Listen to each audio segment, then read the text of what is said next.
মৃত্যু হওয়ার সাথে সাথেই মৃত ব্যক্তি বুঝতে পারে না যে সে মারা গেছে। মৃত্যু পরবর্তী সময়ে আত্মীয় স্বজনের কান্নাকাটি, তাকে গোসল করানো, কাফনের কাপড় পরানো, এমনকি তাকে কবরস্থ করা পর্যন্ত নিজেকে সে মনে করে মৃত্যুর স্বপ্ন দেখছে। যখন তাকে মাটিতে শোয়ানো হচ্ছে তখনও তিনি স্বপ্নের ঘোরে থাকেন আর মনে করতে থাকেন এটি একটি স্বপ্ন। তারপরে সে চিৎকার করে, কিন্তু কেউ তার চিৎকার শুনে না। পরে যখন সবাই তাকে কবরের অন্ধকারে ফেলে চলে যায় আর সে মাটির নিচে একা হয়ে যায়, তখন আল্লাহ তার প্রাণ ফিরিয়ে দেন। সে চোখ খুলে তার খারাপ স্বপ্ন থেকে জেগে ওঠে। প্রথমে তিনি খুশি এবং কৃতজ্ঞ হয় এই কারণে যে তিনি যা দেখছিলেন তা কেবল একটি দুঃস্বপ্ন এবং তিনি এখন ঘুম থেকে জেগে আছেন। তারপরে সে তার দেহটি স্পর্শ করতে শুরু করে, যা কেবল একটি সাদা কাপড়ে জড়িয়ে রাখা হয়েছিল। তখন সে অবাক হয়ে বলতে থাকে, আমার শার্ট কোথায়, আমার প্যান্ট কোথায়? এবং সে আরও অবাক হয়ে বলতে থাকে, আমি কোথায়, এই জায়গাটি কোথায়, সর্বত্র ময়লামাটির গন্ধ কেন, আমি এখানে কি করছি? অতঃপর সে বুঝতে শুরু করে যে সে ভূগর্ভস্থ এবং তিনি যে অভিজ্ঞতা নিচ্ছেন তা স্বপ্ন নয়। এবং সে আরও বুঝতে পারে যে তিনি সত্যিই মারা গেছেন।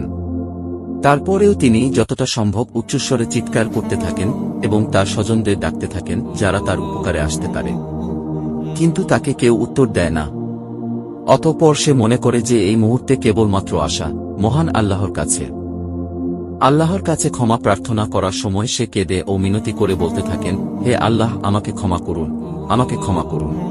তিনি একটি অবিশ্বাস্য ভয় নিয়ে চিৎকার করেন যা তার জীবদ্দশায় তিনি এর আগে কখনো অনুভব করেনি। যদি তিনি একজন ভালো ব্যক্তি হন তাহলে হাসি মুখে দুজন ফেরেশতা তাকে সান্ত্বনা দেওয়ার জন্য তাকে সর্বোত্তম সেবা করবেন। আর যদি সে খারাপ লোক হয় তবে দুজন ফেরেশতা তার ভয় আরও বাড়িয়ে দেবে এবং তাদের কুরুচিপূর্ণ কাজ অনুসারে তাকে নির্যাতন করবে। আমরা জীবনে বহুবার বোবায় ধরা স্বপ্ন দেখে থাকি। আমরা কথা বলতে চাই কিন্তু বলতে পারি না, চিৎকার করতে চাই কিন্তু চিৎকার করতে পারি না, পাশের লোকদেরকে ডাকি কিন্তু তারা তা শুনতে পারে না। তখন ভয়ে দম বন্ধ হয়ে আসার অবস্থা হয়। এমন সময় কেউ হয়তো এসে ধাক্কা দিয়ে জাগিয়ে দেয়। মৃত্যুর পরের অবস্থা অনেকটা এরকমই। মৃত ব্যক্তি সব দেখতে পারেন, আপনজনদের কান্নাকাটি, দাফন কাফনের আয়োজন সব দেখতে পারেন, কিন্তু সেই বোবায় ধরা স্বপ্নের মতো তিনি নিরুপায় হয়ে সব দেখতে থাকেন। মৃত্যুর শুরু থেকে তার জীবনে ঘটে যাওয়া সমস্ত ঘটনাবলীই তিনি দেখতে থাকেন ভয়ঙ্কর স্বপ্নের মতো। হে আল্লাহ, আমার সমস্ত গুনাহগুলো ও আমার মা বাবা, স্ত্রী, সন্তান এবং আমার পরিবার এবং বন্ধুবান্ধব সকলের গুনাহ ক্ষমা করুন। হে আল্লাহ, যতক্ষণ না আমি খাঁটি ঈমানদার বান্দা এবং আপনার সাথে দেখা করার জন্য প্রস্তুত না হই ততক্ষণ পর্যন্ত আমার জীবন গ্রহণ করবেন না। হে আল্লাহ, আমাদেরকে হেদায়েত করুন।